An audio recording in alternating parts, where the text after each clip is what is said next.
13 जनवरी 2025 से उत्तर प्रदेश के प्रयागराज में महाकुंभ शुरू हो गया है और 26 फरवरी 2025 को महाशिवरात्रि के दिन खत्म होगा। आइए जानते हैं कुंभ मेले से जुड़ी कुछ पौराणिक कथाएं। ये मेला भारत के 4 पवित्र स्थानों प्रयागराज, हरिद्वार, उज्जैन और नासिक में लगता है। 2025 में यह मेला उत्तर प्रदेश के प्रयागराज में लगा है।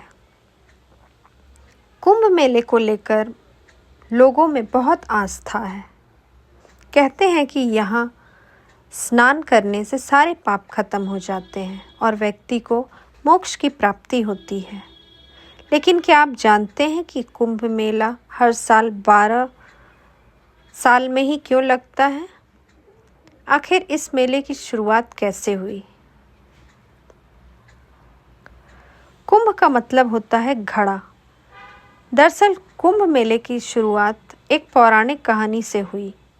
पौराणिक कहानी के अनुसार एक बार देवताओं और राक्षसों के बीच समुद्र मंथन हुआ यह कि ऋषि दुर्वासा ने देवताओं को श्राप दिया था, जिससे वे कमज़ोर हो गए। राक्षसों ने इसका फ़ायदा उठाकर देवताओं को हरा दिया, जिसके बाद सभी देवता भगवान विष्णु के पास मदद मांगने गए।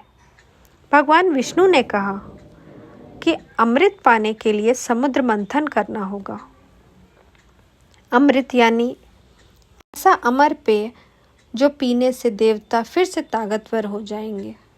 अब देवताओं ने राक्षसों को मना लिया, चलो मिलकर समुद्र मंथन करते हैं। राक्षस भी अमृत के लालच में तैयार हो गए। जब समुद्र मंथन हुआ तो कई चीज़ें निकली, जैसे कामधेनु गाय, विष और आखिर में अमृत कलश। जैसे ही अमृत कलश निकला, राक्षस और देवताओं दोनों ने उसे पाने के लिए झगड़ने लगे। इस बीच भगवान इंद्र के बेटे जयंत ने अमृत कलश उठाया और वहां से भाग गए। अब राक्षसों ने जयंत का पीछा किया। इस दौरान 12 दिनों तक देवताओं और राक्षसों के बीच लड़ाई चलती रही। जयंत अमृत कलश को लेकर भागते रहे और इस दौरान अमृत की कुछ बूंदें पृथ्वी के 4 स्थानों प्रयागराज, हरिद्वार, उज्जैन और नासिक पर गिरी। इसलिए इन जगहों को पवित्र माना जाता है और यहाँ कुंभ मेले का आयोजन होता है। अब सवाल ये आता है कि कुंभ मेला हर 12 साल में ही क्यों होता है? दरअसल पौराणिक मान्यताओं के अनुसार जयंत को अमृत कलश लेकर स्वर्ग पहुंचने में 12 दिन लगे। देवताओं का एक दिन पृथ्वी के 1 साल के बराबर होता है। इसलिए कुंभ मेला 12 साल के अंतराल पर मनाया जाता है। महाकुंभ केवल एक धार्मिक आयोजन नहीं, यह आस्था, संस्कृति और परंपरा का संगम है।